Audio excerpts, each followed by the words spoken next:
আজকে ধরো আমাদের মানে এই কাজ করতে, করতে আমাদের তো অনেক ধরনের কথা হয়, তাই জি না? স্যার। সো আমরা যেহেতু ২ জেনারেশনের মানুষ, সো এবং মাঝখানে অনেক বড় গ্যাপ কিন্তু, তাই না? সো মানে আমার মনে হলো যে আসলে আমরা তো কথা বলি সবসময়। কিন্তু নানান রকমের কথা হয়। তো কিছু, কিছু কথা আসলে প্রকাশ্য হওয়া দরকার। জি স্যার। একমত? অবশ্যই স্যার। আচ্ছা। সো আজকে আমি একটু কমই বলব। কারণ তুমি তোমার অবজারভেশন গুলো আমার কাছে ইন্টারেস্টিং লাগে। বিকজ আমরা সবসময় খুব টপ ডাউন করি তো উপর থেকে নিচের দিকে তাকিয়ে দেখি। নিচ থেকে কখনো উপরে তাকিয়ে দেখি না। দেখতে চাই না আসলে ইনফেক্ট। এবং এইটা আমার কাছে মনে হয়েছে যে একটা বরাবরই একটা ভয়াবহ রকমের গ্যাপ। যেটার এক ধরনের মানে খুব রুট লেভেলে ক্ষমতায়নের একটা অ্যা মানে চর্চা থাকে না, কালচার থাকে না? যে জি। মানে পাওয়ার প্র্যাকটিসের। যেটা আসলে আমাদের যে কারণে ক্রিয়েটিভ এক্সেলেন্স তো দূরের কথা। মানে ট্রুথফুলি যে ক্রিয়েটিভ প্রফেশনাল প্র্যাকটিস করার যে একটা আমরা রাস্তা খুলব, মানে সেইটার দিকে আমরা যাচ্ছি না। আমরা শুধু সফলতার গল্পই করে যাচ্ছি। একটু, একটু কিছু করে নিয়ে কিছু করতে পারলে মনে হচ্ছে আমি অনেক বড় জিনিস এবং সেটার একে, ওকে পিঠ চুলকাচ্ছে এবং সেই তোষামোদের গল্পটাই হয়ে যাচ্ছে। এইটাকে তোমার কি মনে হয় ঠিক? তোমাদের অ্যাঙ্গেল থেকে কি মনে হয় আ সেটা বলো? এইটা একটা স্যার রেগুলার প্র্যাকটিস হয়ে গেছে আসলে। সত্যি কথা বলতে মানে আমাদের স্পেশালি ক্রিয়েটিভ প্রফেশনটাতে আ মানি আগ্রহ নতুন করে আগ্রহ জোগানোর থেকে মানে পুরনোদের যে সাকসেস স্টোরিটা, ওই সাকসেসটা নিয়েই বারবার করা হচ্ছে। বাট নতুন এই জেনারেশনটা কিন্তু সাকসেসটা কি? মানে আবার সাকসেসটা বলছে ৫০-৫৬ বছরে কিছু হয়নি। সাকসেস আসলে কি? স্যার আর্কিটেকচার এর কথা কিছু আর্কিটেক্ট বিল্ডিং বানানো? স্যার আর্কিটেকচারের কেস আসলে আমাদের রাইট নাও আমাদের এই কন্টেম্পোরারি ফেজ এ যেটা আসলে হুম। মানে এক ধরনের এস্থেটিক সাকসেস, ইন্টারন্যাশনাল সাকসেস এগুলাই আরকি রাইট নাও সবচেয়ে বেশি মানে যে অ্যাওয়ার্ড, অ্যাওয়ার্ড বা ইয়েটা তারপরে ধরো কোন একটা জায়গাতে বড়, বড় বিল্ডিং করে ফেলা, দেখতে সুন্দর জি, বিল্ডিং এই তো। এস্থেটিক যে আ হুম, এস্থেটিক যে প্রায়োরিটাইজেশন টা আমাদের কালচার কারেন্ট যে কন্টেম্পোরারি হুম, হুম, সোসাইটিতে সেটাই এখন মানে স্ট্যান্ডার্ড এর সবচেয়ে বড় কয়েকটা হুম, হুম। মাপদণ্ড হয়ে আসছে স্যার। হ্যাঁ। তো আমাদের তো মনে করো তখন আমাদের কথা হচ্ছিল ধরো যে আমরা যে আমার কাছে খুব ইন্টারেস্টিং লাগলো যে ধরো আ এটা আগে মনে হয় এখন বেশি মনে হয় ধরো একটা ডুয়াল মাইন্ড আমাদের তৈরি হয়েছে যে আমরা ধরো কাউকে দেখা হলে বলি, "কেমন আছো? ভালো" বা সালাম দিচ্ছি। কিন্তু মনে, মনে তাকে হয়তো গ্রহণ করছি না। জি, একটা প্যারালাল মাইন্ড হয়ে গেছে আমাদের, হ্যাঁ? সো আমরা যেটি প্রসঙ্গে কথা বলছিলাম যে আমরা কিছু, কিছু ব্যক্তির নাম বাছাই করছিলাম যে কাদের সাথে কথা বলা যায়। যেহেতু আমি একটা আর্কিটেকচার নিয়ে আরেকটা ডকুমেন্টারি করার চিন্তা করছি যে জি, আসলে মানে তিনি করেছি একটা সময়। তিনিতে ধরো মাজেদ হাসান স্যার তার বেদনার কথা বলেছেন, তার উপলব্ধির কথা বলেছেন, তার অনেক কিছু উনি জি, উনার মতো করে বলেছেন। আমি আসলে মানে ঠিক প্রামাণ্য চিত্রের যে বিষয়টা থাকে সেটা না হয়ে বরং উনার বয়ানটা হয়ে গেছে আসলে।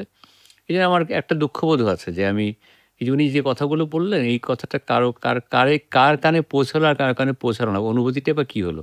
এটা নিয়ে বহুদিন ধরেই আসলে বোঝার চেষ্টা করছি আসলে যে ছবি কয়জন দেখলো সেটা তো বড় বিষয় না। ইমপ্যাক্টটা বড় ইমপ্যাক্টটা কথা, হ্যাঁ? জি। তো সেটাই দেখতে গিয়ে দেখলাম তোমার কিছু অবজারভেশন শুনলাম। তুমি বললে যে অমুক এটা সেটা, হ্যাঁ?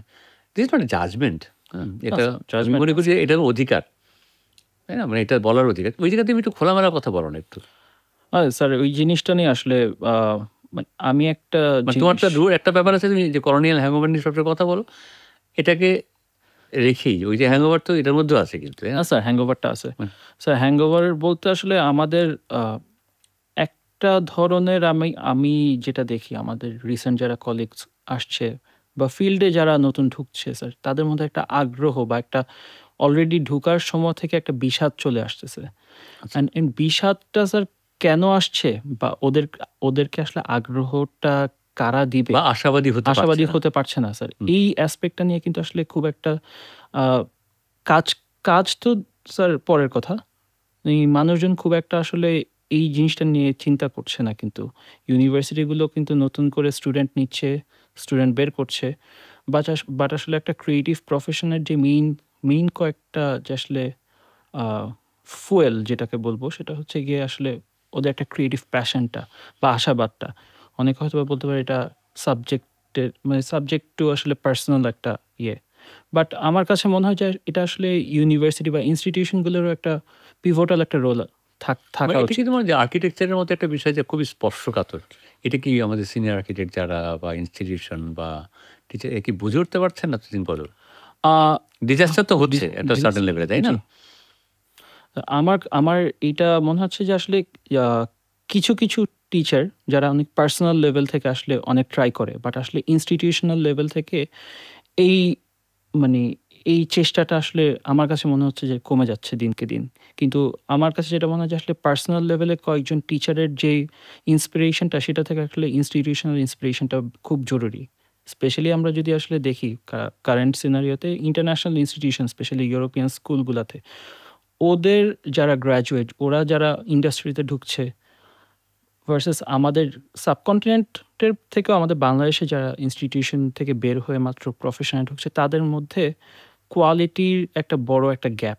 এই গ্যাপটা আসলে কেন? অ্যান্ড আমাদের কিন্তু ইন ফিউচার সামনে কিন্তু এখন গ্লোবালাইজেশনের টাইম, যদিও খুব ভলাটাইল একটা সিচুয়েশন, বাট আসলে এখানে বসে অনেক জায়গায় কাজ করা যাচ্ছে, বাইরে থেকেও এখানে অনেকে কাজ করছে। কিন্তু বাংলাদেশি আর্কিটেকচারে যারা নতুন করে ঢুকছে, তাদের কিন্তু কোয়ালিটিতে একটা বড় গ্যাপ দেখা যাচ্ছে। And like এটা ওইটা কেন হচ্ছে তোমার মনে হয়? এইটা আমার কাছে মনে হয় যে স্যার, এক আমাদের কারিকুলামের যে অ্যাসপেক্টটা, আমার কাছে এখনো মনে হয় যে আমাদের কারিকুলামের কিছু কিছু জিনিস অনেক এখনো বেশ ব্যাকডেটেড। হুম। যেইটাতে আমরা দেখি যেমন আমাদের কন্টেম্পোরারি যারা ইউরোপ থেকে পাশ করে আসছে, তাদের কারিকুলামে আমি দেখি যে অলরেডি ফার্স্ট বা সেকেন্ড ইয়ার থেকে সাইট ওরিয়েন্টেড অনেক কাজ। হুম। ওদের রিসার্চ লেভেলটা, মানে ওদের বাস্তবের প্র্যাকটিস, সাথে সম্পর্ক জি, আর কি। হ্যাঁ। ওদের রিসার্চটা খুব, আমাদের রিসার্চগুলো কিন্তু অনেক বেশি সুপারফিশিয়াল হয়ে যায় অনেক সময়, বাট হুম। ওদের রিসার্চগুলো কিন্তু খুবই প্র্যাকটিস ওরিয়েন্টেড। হুম। ওদের যারা স্ট্রাকচার যাদের পড়াচ্ছে বা যারা শিখছে, ওদের সাথে কিন্তু সম্পর্কটা খুব একটা জাস্ট মানে খাতা হোল কলমে না, প্রসেসটা আমার তো মনে হয় হোল প্রসেসটা সম্পর্কে খুব একটা ক্লিয়ার না। ক্লিয়ার না। হুম। True sir. হুম। মানে আমার কাছে যেটা মনে হয় সেই বেশ পুরনো কিছু কারিকুলামটাকেই কিন্তু আমরা রিফ্যাব্রিশ করছি। মানে বিষয়টা কিন্তু দেখা তো But কঠিন না। যদি আমাদের, যেহেতু তুমি আমার সহকর্মী, আমি তোমার সহকর্মী, আমরা আমাদের মতো করে যেটা চেষ্টা করি, ধরো আমাদের এখানে যারা আসে, ওরা কিন্তু খুব বেশি সময় লাগে না। ওরা কিন্তু একটা সার্টেন লেভেলে কিন্তু ওরা কিন্তু প্রসেসটা জি, শিখে ফেলে। এবং যেহেতু তাদের আগে থেকে ওইটা নিয়ে তেমন কোনো ধারণা থাকে না, যে কারণে এসে তারা এখন ১ম দিকে অনেকে হাবুডুবু খায়, জি, অনেকে প্রেশার ফিল করে। এত সিস্টেমেটিক কেন? এত, বাট ব্যাপারটা তো তাই। মানে আমার কাছে মনে হয় যে ধরো মেডিকেল সায়েন্স বা এরকম অনেক কিছু আর আছে যেগুলো ধরো খুবই কেয়ারফুলি হ্যান্ডেল করতে হয়। এইজন্য বিকজ তার সাথে লাইফের সরাসরি একটা কানেকশন আছে, তাই না? ট্রু। অ্যান্ড মানে আর্কিটেকচারও আছে। সিমিলার সেম জিনিস একদম। আছে। এবং লাইফের চেয়ে তো বেশি ইম্পর্টেন্ট যে ফিউচারের সাথে কানেক্টেড। আজকে আমি যা কিছুই করি না কেন, যদি এটা ভবিষ্যৎমুখী হয়, we have to be careful, তাই না? জি, তো ওই জায়গাটাতে আমার নিজেরও দায় ফিল হয়। এবং আমার কেন তোমার সাথে কথা বলতে চাইলাম আজকে, কারণ ধরো আমি এই ধরনের কথোপকথনগুলো ধরো নরমালি করি আমরা আমন্ত্রিত অতিথিতে নিয়ে বা কাউকে নিয়ে ডেকে করি। তো আমার মনে হয় যে আমার ঘরের মধ্যেই অনেক আছে যার সাথে আমার কথা বলা দরকার। আমার তোমাকে সবসময় সেই ব্যাপারে যথেষ্ট উৎসাহী মনে হয়। তো আমি একটু আ আরেকটু খোলামেলা কথা বলতে চাই। ধরো তুমি একটা ইউনিভার্সিটিতে পড়াশোনা করেছ। তাদের একটা আ সামাজিক আ কর্তব্য বা সামাজিক কর্ম বিষয়ে একটা আলাদা পরিচিতি ছিল জি, সেই উদ্যোক্তাদের, এবং তারপর তারা ইউনিভার্সিটি করল। কিন্তু আজকে তুমি যেটা বলছো যে ধরো তাদের তো একটা কমিউনিটি সার্ভিস দেওয়ার মতো একটা প্রবণতা থাকার কথা ছিল। জি। কিন্তু বলছিলে যে তুমি বেশি দিন হয় না তুমি গ্র্যাজুয়েশন করেছো। কিন্তু বললে যে তোমাদের বেশিরভাগ ছাত্রছাত্রী আসলে অন্য প্রফেশনে চলে যাচ্ছে। ট্রু। কেন? স্যার এইটাতে আমি ঠিক আগের কোয়েশ্চেনটাতে আমি আবার একটু রিইটারেট করব। সেটা হচ্ছে গিয়ে আমার পরিচিত, স্পেশালি আমার কন্টেম্পোরারিজ যারা একটু জুনিয়র বা একটু সিনিয়র, তাদের তাদের মধ্যে না আমি আর্কিটেকচারটা নিয়ে আগের যে ভিগারটা থাকে, যখন ঢোকার সময় যে ভিগারটা থাকে, বের হওয়ার সময় আর সেটা মানে থাকে লেখাপড়ায় না। ঢোকার আগে? হুম। লেখাপড়া ঢোকার আগে হ্যাঁ, আমি আর্কিটেকচারে পড়ছি। আমি মানে তখন অনেকগুলা স্বপ্ন থাকে। বাট স্বপ্নগুলো আসলে তো এত কমে যায় কেন? সেটা আমার একটা বড় কোয়েশ্চেন। অ্যান্ড অলসো দেখা যাচ্ছে কি যে যারা বের হচ্ছে, most of them are actually deviating into multiple disciplines. Multiple এটা কি ডিসিপ্লিনস খারাপ। ইকোনমিক্স এর কারণে বোধ হয়? ইকোনমিক্স স্যার একটা বড় ফ্যাক্টর।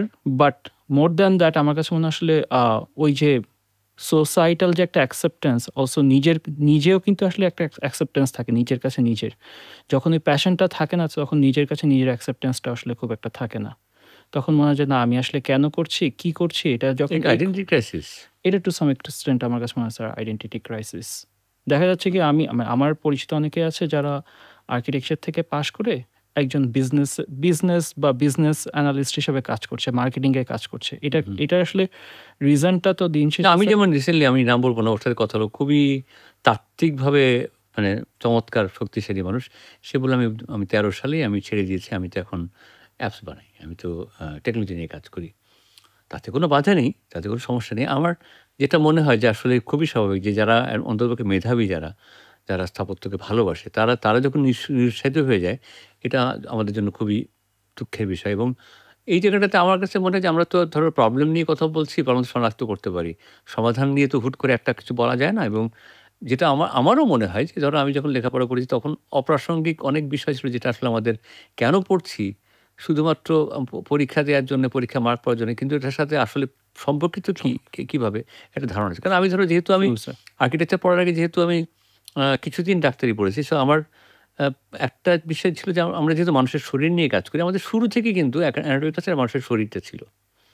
কাটাছেঁড়া করে আমাদের বুঝতে যে শরীরে কোথায় কি আছে না আছে ইত্যাদি, ইত্যাদি। তারপরে ক্রমাগতভাবে একটা জায়গায় পৌঁছানোর জন্য এবং যেহেতু নিরাময়ের ব্যাপার আছে সেটা তো সে পর্যন্ত আমি যাইনি। কিন্তু আমার শরীর নিয়ে একটা লেখাপড়া হয়েছে। তো আমার একটা অবচেতন মনে ছিলই যে আসলে ব্যাপারটা কি যে আসলে এটা একটা প্রফেশন। সো এখানে আমার মানে আল্টিমেটলি ঘুরে ফিরে লেখাপড়া শেষ করার পর আমার যতগুলি গেটওয়ে আছে প্রফেশনাল প্র্যাকটিস করা, হুম। সেটা টিচিং হোক, সেটা প্রফেশনাল প্র্যাকটিস করা হোক, সেটা অন্য কোথাও চলে যাওয়া হোক, রিসার্চ হোক, হোয়াটএভার। আমার তো এই ডেস্টিনেশন ঠিক করার জন্য আসলে ইনস্টিটিউশন আমাকে ডেফিনিটলি আমার হেল্প করার কথা। জি, গাইড করার কথা এই সময় অবশ্যই। সেই ইনস্টিটিউশন যদি কোনো কারণে এডুকেশন ইনস্টিটিউশন ফেইল করে, তাহলে সেটা অবশ্যই প্রফেশনাল ইনস্টিটিউশনে আরো একটা দেয়। তারা যত আকুলে তারা ভোট চায়, দায়িত্বটা তো নিতে চায় না কেউ। মানে ওই জায়গাটাতে আমার কাছে হুম, মনে হচ্ছে যে আসলে তাহলে শেষটা কোথায়? ধরো আজকে যদি এমন হয় যে আমার তো মনে হয় না খুব কঠিন কাজ। কারণ আমি খুব সামান্য সময় আমি টিচিং এ গিয়েছি। সো আমরা যেটা পড়ছি সেটা কতটুকু বাস্তবের সাথে কানেক্টেড কানেক্টেড। এক। হুম, এবং সেটা ধরো যেহেতু আমি ফিল্ম নিয়েও কাজ করি, আমার যদি একটা ফিল্মের আ ছাত্রকে যদি শুধু আমি তাত্ত্বিক ব্যাপারটা বলি এবং ফিল্ম শুটিং এ একদিনও না নিয়ে যাই, ও কি করে বুঝবে যে কিভাবে কি হয়? তাই না? এটা তো হুম, আসলে অসম্ভব ব্যাপার অনুমান করে করাটা। তো এই প্র্যাকটিক্যাল এক্সপেরিয়েন্স বলতে আমি এটা বলছি না যে ধরো ওদেরকে একদম হোল ম্যানুফ্যাকচারিং টা দেখাবে। না, কিন্তু প্রসেসটা সম্পর্কে অ্যাওয়ার করবে ১ নম্বর। ২ নম্বর ট্রু। হচ্ছে যে সবচেয়ে বড় ব্যাপার হচ্ছে যে ডিল করা। ডিল তো শুধুমাত্র ক্লায়েন্টের সাথে না। আমাদের যিনি অ্যাসোসিয়েট আছে। জি, ইঞ্জিনিয়ার অ্যাসোসিয়েট যারা থাকেন, তারপরে ভেন্ডর থাকে, আ আ তারপরে ক্রাফটসম্যান থাকে, কন্ট্রাক্টর থাকে। তাদের সাথে কিভাবে হুম, ডিল এটা কে শেখাবে? হু? সো এই জিনিসগুলো যদি এখন বলা হয় যে না এটা শেখানোর দরকার নেই, এটা নিয়ে তো যদি না থাকে সেটা নিয়ে তো আলোচনা দরকার। মানে আমার প্রশ্ন হচ্ছে হুম, ঠিক বেঠিকের আগে একটা আলোচনার জায়গা তৈরি হওয়া দরকার। সেই জি, আলোচনার জায়গাটা আসলে আমি তো দেখছি না যে কেউ আসলে মানে আমি এখন পর্যন্ত তোমাদেরকে যত বলতে শুনি বা সেদিন আমরা গেলাম একজন আমাদের শ্রদ্ধেয় মানে এই মোতালেবের ওখানে গেলাম জি, আমরা। উনি যেভাবে কথাগুলো বললেন, আমি তোমাদের দিকে তাকিয়েছিলাম যে আসলে উনি তো ঠিকই বলছেন কথাটা, তাই না? ট্রু। প্রজেক্টের স্কেল কিন্তু ব্যাপার না কোনো। এবং দেখলাম যে উনি অনেকগুলো বাংলাদেশের প্র্যাকটিসে পরিহাস করছেন রীতিমত, তাই না? যেহেতু উনি বিদেশি প্র্যাকটিস করেন, আমাদের দেশেও করেন। তো মানে এই কথাগুলো আমার ফিলিং। এই জায়গাতে আমি কোনো প্রশ্ন করছি না তোমাকে। এই আমার কথার পরে তুমি তোমার অবজারভেশন নিয়ে অবশ্যই কথা বলতে পারো। অবজারভেশন আসলে আমার কাছে যেটা মনে হয় যে ইনস্টিটিউশনের যে রোলটা সেটা আরেকটু স্ট্রং হওয়া দরকার। Sir student. স্পেসিফিক। জি স্যার। স্পেসিফিক হওয়া দরকার অ্যান্ড স্ট্রং হওয়া দরকার। কারণ স্যার স্টুডেন্ট দেরকে জাস্ট আমি অ্যাকসেপ্ট করছি, ওদেরকে জাস্ট পড়ালেখাটা করিয়ে আমি যখন তাদেরকে ফিল্ডে ছাড়বো, তার আগে তাদের যে নেসেসিটিটা সেটা আগে বুঝা দরকার কিন্তু স্যার। টিচাররা বলছে যে ওদের নাকি ওই টিচিং এর মানে থাকে না অনেক কিছু হয় না বিকজ উল্টো এখন নাকি মানে ছাত্রদেরকে তোষামোদ করতে হয়, তারা শিক্ষার বিক্রি করে। এটাই তো অনেক বেশিরভাগ সময় বলে। আমরা ছাত্ররা আগের মতো নেই। স্যার এই কমপ্লেইন্সটা আসলে কি মানে আমাদের তো স্যার একটা অনেকটা স্বভাব আছে কিছু, কিছু যে না আসলে সেলফ ডিফেন্স। সেলফ ডিফেন্স এর একটা বড় মানে প্রবণতা আমি আছে ঠিক স্যার। সবাই ভুল। সেটা আছে স্যার আরেকটা লেভেলে আসলে মানে আমাদের একটা জিনিস বুঝতে হবে যে আসলে আমরা কিন্তু এখন আর স্যার ওই কোকুনটাতে নাই যে না আমরা বাংলাদেশে কাজ করছি, বাংলাদেশে ইয়ে করব। আমরা গ্লোবালি আস্তে, আস্তে আমরা মানে আমাদের ভেঞ্চারস গুলা কিন্তু খুলছে স্যার। বাট সেটার সাথে আমাদের স্টুডেন্টদেরকে প্রিপেয়ার করা বা আমরা যারা আপকামিং খুবই আসছে জরুরি, তাদের খুবই জরুরি। জরুরি স্যার। মানে আমি যেমন খুব ভাগ্যবান আমি দেশের বাইরে কাজ করার সুযোগ পেয়েছি অনেক আগে। জি স্যার। মানে আমার আমার যদি ব্যক্তিগত স্পৃহা না থাকতো আমি পারতাম না। স্যার ওই অ্যাসপেক্টটা থেকেই যেমন আমি আসলে একটা ছোট একটা এক্সাম্পল দিতে চাই। যেমন আমরা যেহেতু একটা ইন্ডিয়া আপনার মানে আমাদের ফার্ম থেকে স্যার একটা প্রজেক্ট করা আছে ইন্ডিয়াতে। সেই প্রজেক্টে যারা অ্যাসোসিয়েট তাদের যে প্রিপেয়ার্ডনেস বা তাদের যে আসলে কাজের প্রসেসটা সেটা আগ্রহ। অনেক হুম। আগ্রহ অনেক, অনেক বেশি ইভলভড কিন্তু আমার কাছে যেটা মনে হয় কম্পেয়ার টু বাংলাদেশে যারা আমাদের অ্যাসোসিয়েট আছে, ইভেন বাংলাদেশে যারা প্র্যাকটিস করছেন। তাদের থেকেও।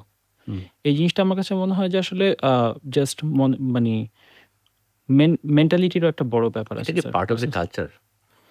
স্যার বড় ব্যাপারটা থাকে না, ধরো আমি যদি একটু অন্যরকম এক্সাম্পল দিয়ে বলি, যে আমি প্রথম যখন ছবি করি, তখন আমি যখন প্রথম সাউথ ইন্ডিয়া গেলাম আমার ছবির মানে পোস্ট প্রোডাকশনের কাজ করতে। ওখানে দেখলাম যে ওরা মেশিনটা খুলে পুজো করে, তারপরে ক্লিন করে এবং একদম সময়ের ঠিক অফিস টাইমের ঠিক আগে এসে সবগুলো শেষ করে সবকিছু অ্যাক্টিভ হয়ে গেলে তখন অফিসে শুরু করে। এবং খুব যে অনেক উচ্চমানের যন্ত্রপাতি তাও কিন্তু না। কিন্তু তাদের আগ্রহ বা তাদের যে প্র্যাকটিস ওভারঅল, এটা তো আমার কাছে মনে হয় যে ঘুরে ফিরে ওদের পরিবার থেকে আসে। হুম? মানে অ্যাচিভ করার যে একটা আগ্রহ থাকে না? মানে দখল করা আর জি, অ্যাচিভ করা তো ২ জিনিস। জি স্যার। সো এটা ওভারঅল আপনার কি মনে হয় না যে আমাদের রাষ্ট্রীয়ভাবে, ধরো আমাদের যারা ক্ষমতাবান পূর্ববর্তী যারা হুম। ছিলেন, তার আগে যারা ছিলেন, মানে একটা দখলদারির ব্যাপার আছে একটা, যে কারণে ওই প্রভাবটা পড়ে যায় ফ্যামিলির মধ্যেও, টিচারদের সবার কাছে, এবং সবাই দায়টাকেও নিতে চায় না। ব্যাপারটা কি এরকম? স্যার দায় না নিতে চাওয়ার একটা বড় মেন্টালিটি স্যার। এটা আমি যেটা মনে করি স্যার আসলে একটা বড় একটা শিফট আসছে কিন্তু। আমাদের যারা সিনিয়র জেনারেশন তারা অনেক সময় দেখা গিয়েছে স্যার মানে নিজের ভুলের যে দায়টা সেটা নিতে জানতো। ওই জেনারেশনকে দিয়ে দেয়। স্যার কিন্তু জিনিসটা হচ্ছে ও গিয়ে না, তুমি আমাদের ভুল বললাম। না স্যার ওরা আমি নিতে আমি চাচ্ছে। জি, জি স্যার। হুম, আমার কাছে ওকে। যেটা মনে হয়েছে যে আসলে নিজস্ব কাজের ব্যাপারে হুম, হুম। নিজস্ব দায় নেয়ার এই মেন্টালিটিটা টু সাম এক্সটেন্ট ছিল। But somewhere along the line আসলে আমার কাছে মনে হয় যে আসলে দায় নেয়ার যে ব্যাপারটা বা অন্যকে দোষারোপ করার কালচারটা আসলে দিনকে দিন আরো বেড়ে যাচ্ছে। বেড়ে যাচ্ছে। মানে এটা আমি আমার যদি কাছে এভাবে বলি, সেদিন ধরো যেরকম তোমরা, উনি তো সিনিয়র মানুষ, উনার কাছ থেকে যেভাবে আন্তরিকভাবে তোমরা, এটা কি লোকাল কোনো আর্কিটেক্ট কাছে আশা করো? স্যার এইটা আসলে সাবজেক্টিভ। আমার কাছে যেটা মনে হয় আমি না, আসলে সরাসরি কোয়েশ্চেনটা না, করেছি। না স্যার আমি পার্সোনালি বেশ কিছু আর্কিটেক্টকে আমি দেখেছি আ who tried their very best যখন আমরা তাদের তাদের কাছে একটা হেল্পের জন্য গিয়েছি। কিন্তু আবার then again আ কিছু, এটা তো কিছু হেল্প, এটা শেয়ার করা। হ্যাঁ, কিছু, কিছু মানুষের মধ্যে আমি দেখেছি যে একটা সেন্স অফ আ মানি না আমি শেয়ার করব না। হুম, বা আমার মানে কেন তোমাদেরকে আমি কেন শেয়ার করব? হুম, তোমাদের হুম, যোগ্যতাটা কি? হুম, ওই ধরনের মেন্টালিটিটাও আছে। হুম, বাট আমি বলব যে আসলে আ ওই পারস্পরিক মেন্টালিটিটা দিনকে দিন কমে যাচ্ছে স্যার। হুম। না, তাহলে আমি বলব, দেখো আমাদের যেটা নিয়ে কথা শুরু হয়েছিল যে আসলে যখন আমরা বাছাই পর্বে ছিলাম যে কার সাথে কথা বলব, কার সাথে বলব না, কে সত্যি বলবে, কে বলবে না।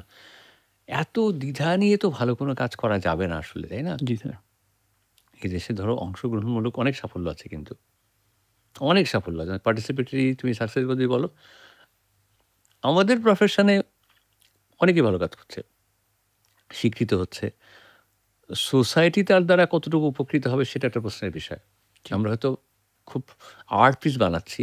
কিছু মানুষ হয়তো উপকৃত ইউজ হচ্ছে। করছে। কিন্তু ইনফ্লুয়েন্সটা আমাদের যে আর্কিটেকচারাল মানে আর্কিটেকচার প্র্যাকটিসের যে বা প্রসেসের যে ইনফ্লুয়েন্সটা ইউজটা সোসাইটির কাছে আশীর্বাদ হিসেবে কাজ করবে, এইটা আসলে আ কতদূর যাবে বা কি হবে? এটা নিয়ে আসলে সত্যি কথা আমি তোমার কাছ থেকে তো স্পষ্ট অবস্থান পাই। হুম।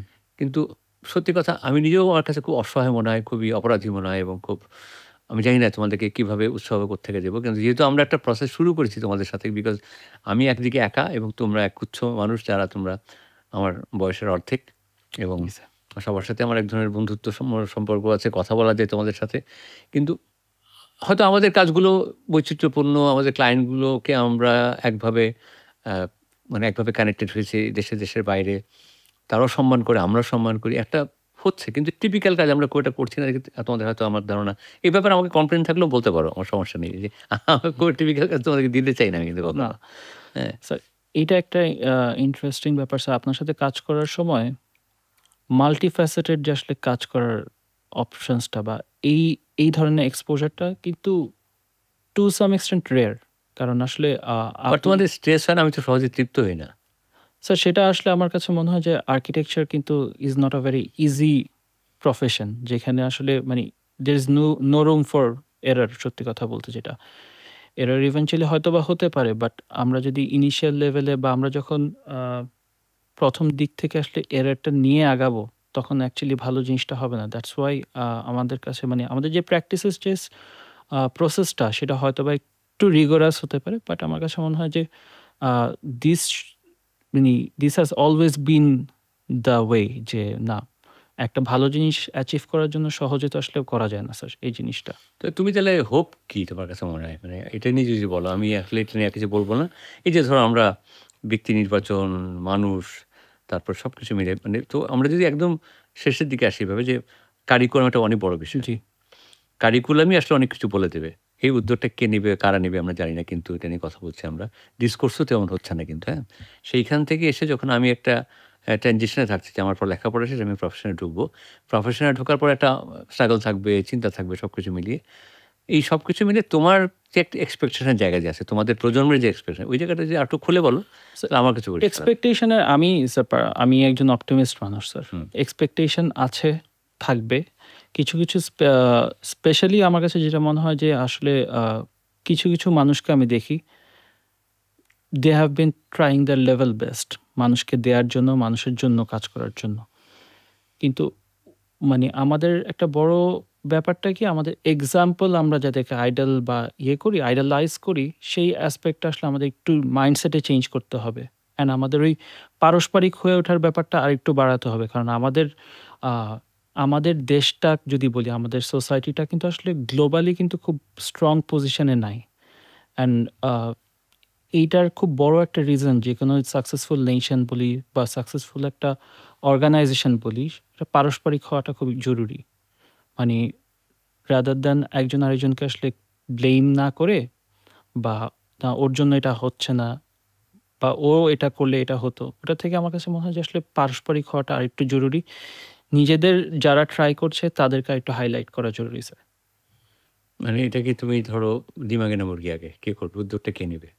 স্যার এই উদ্যোগটা আমি বলব যে স্যার আসলে কারিকুলাম দিয়ে শুরু হবে নাকি প্র্যাকটিস না কোন থেকে? স্যার কোত্থেকে হবে? প্র্যাকটিসটা স্যার আসলে আমি যেটাকে বলব প্র্যাকটিসটা কিন্তু আসলে একটা থাকে না যে বেশ ডিপ রুটেড একটা জায়গা। এটা কারিকুলাম থেকে আমার মনে হয় স্যার ইনিশিয়েট করাটা বেটার। কারণ প্র্যাকটিসটা খুব মানে ডিপ রুটেড আমি এজন্য বললাম আসলে যে প্র্যাকটিসের জায়গাটাতে যেটা একটু আগে বললাম যে রুম ফর এররটা কম বা হুম, ওখানে আসলে টাইমটাও কিন্তু কম থাকে হুম। সবকিছু মিলিয়ে। সো দ্যাটস ওয়াই কারিকুলামটা যেহেতু একটা লম্বা টাইম স্প্যানটা পাচ্ছে, সো ওই জায়গাটা যদি গ্রুমড হয় আমার কাছে মনে হয় না যে ওই আগ্রহটা কিন্তু আবার রিভাইভ করবে। ওই তাহলে জায়গাটা কিন্তু ঘুরে ফিরে দেখো একটা জায়গায় আসছে আমরা ওই আজকে সকালে যেমন ডিজাইন টেবিলে যেটা আলাপ করছিলাম ডিজাইন ডেস্কে আ যে আমরা মানে যেটাকে বলি আমরা হচ্ছে কি মানে অ্যানালিটিক্যাল ডিসকাশন মানে আরো যদি ডিটেইলে যাই আমরা বিশ্লেষণাত্মক যেটাকে বলি বা ডিসেকশন করে যে আলোচনা করা। এটা করতে হলে যেটা হয় যে পারস্পরিক আলোচনা তখন কারণ অনেক কথা আমার পছন্দ হবে না। কারণ তোমার সাথে আমি যদি শুরু করি এবং সেটা আমরা আরো ডিটেইলে যেতে থাকলে দেখা যাবে আমারও অনেক জায়গায় আমি রেসপন্সিবল হয়ে গেছি। আমাকে সহ্য করতে হবে। ওই আমাদের দেশে কি ওই ভয়ে সবাই তিক্ততার ভয়ে আসলে চুপ একটা লেভেলে সারফেসে থেকে যায়। তো ধরো আজকে এটা নিয়ে যদি আজকে এমন হয় যে ২ টো পক্ষ প্রফেশনালস বা ৩ টে পক্ষ প্রফেশনালস, স্টুডেন্টরা এবং একাডেমিশিয়ান যারা আছে এরা সবাই একসাথে বসলো যে okay we have to find out a way. সেখানে গিয়ে যদি সত্যিকার অর্থে প্রত্যেকে যদি সিনসিয়ারলি আজকে এবং এটা আইআইবি কিন্তু ইচ্ছে করলে উদ্যোগটা নিতে পারে ট্রু। কিন্তু এমন কঠিন কিছু না কিন্তু, হ্যাঁ? যে কিভাবে আমরা এটাকে আরো একটু ডিপে যাবো এবং একদিনে হয়তো শেষ হবে না। হয়তো ১ বছর, ২ বছর, ৩ বছর লেগে যাবে এই আলাপটা করে। কিন্তু তাতে করে কিন্তু আমি মনে করি যে বিশেষ করে মানে আমাদের যেহেতু জনসংখ্যা বেশি, এই তুমি যেহেতু সাকসেসফুল নেশন এর কথাটা বললে। এত মেধাবী মানুষ, এতগুলো মানুষ, হ্যাঁ? এবং যেহেতু আমাদের জন্য আরো বেশি জরুরি যে আমাদের যেহেতু দুটো বিরাট বড় চ্যালেঞ্জ। আমাদের জমির পরিমাণ কম, হুম, পুরো দেশের আয়তন কম। আবার একইভাবে আমাদের দেশের মানুষ কেউ নিয়ম মানতে চায় না। True sir. দুটো বিরাট ব্যাপারকে একসাথে ম্যানেজ করতে হলে we have to develop a culture of discussion. ওই ডিসকাশনটা যদি সত্যিকার অর্থে ভীষণভাবে আ মানে কি বলবো? একদম কাটাছেঁড়া করে একদম ডিটেইলে গিয়ে যদি হয়, কার স্বার্থ কি স্বার্থ বড় বিষয় না। একটা নিউট্রাল জায়গায় যদি হয়, তবেই হয়তো একটা উপায় বের হয়ে আসলেও আসতে পারে। জি স্যার। এই এই কথাটা এই পছন্দ হলো? জিনিসটা স্যার এই জিনিসটা নেসেসিটি আসলে। ডিসকোর্স ছাড়া আসলে ভালো কিছু সম্ভব না। স্পেশালি আমাদের যেখানে স্যার সবাই কিন্তু একটা গ্রুপ যে না আমি একাডেমিশিয়ান, ও হচ্ছে প্র্যাকটিসে, কেউ হচ্ছে রিসার্চে। মানে এটা কিন্তু সব আলাদা, আলাদা গ্রুপ। মেরুকরণ আরকি। বাট আমার কাছে মনে হয় যে একটা সাকসেসফুল সিনারিও ক্রিয়েট করার জন্য স্যার এটার আসলে ইন্টিগ্রেশন দরকার। ইন্টিগ্রেশন দরকার, ডিসকাশন দরকার অ্যান্ড একটা ওয়ে আউট দরকার। কারণ আমরা তো স্যার অনেক সময় আসলে প্রবলেমগুলো নিয়ে কিন্তু বলা মানে বলা সহজ। বলা সহজ স্যার। বাট ডিসকোর্সটা থেকে কিন্তু আসলে মানে আমাদের ওয়ে আউটটা কিন্তু বের করতে হবে। হুম। তো এটাই আমার কাছে মনে হয় থ্যাংক ইউ জুবাইর। আমার মনে হয় যে আমাদের সকালবেলা কথা বলতে গিয়ে মনে হলো যে না আমরা নিজেদের মধ্যে কথা না রেখে বরং আমরা এমনভাবে কথা বলি যাতে করে এটা একটু শেয়ারও করা যায়। থ্যাংক ইউ তোমার সময়ের জন্য। Thank you sir. আমরা আবার তোর কাজে ফিরে যাই। জি, থ্যাংক ইউ তোমাকে। Thank you sir.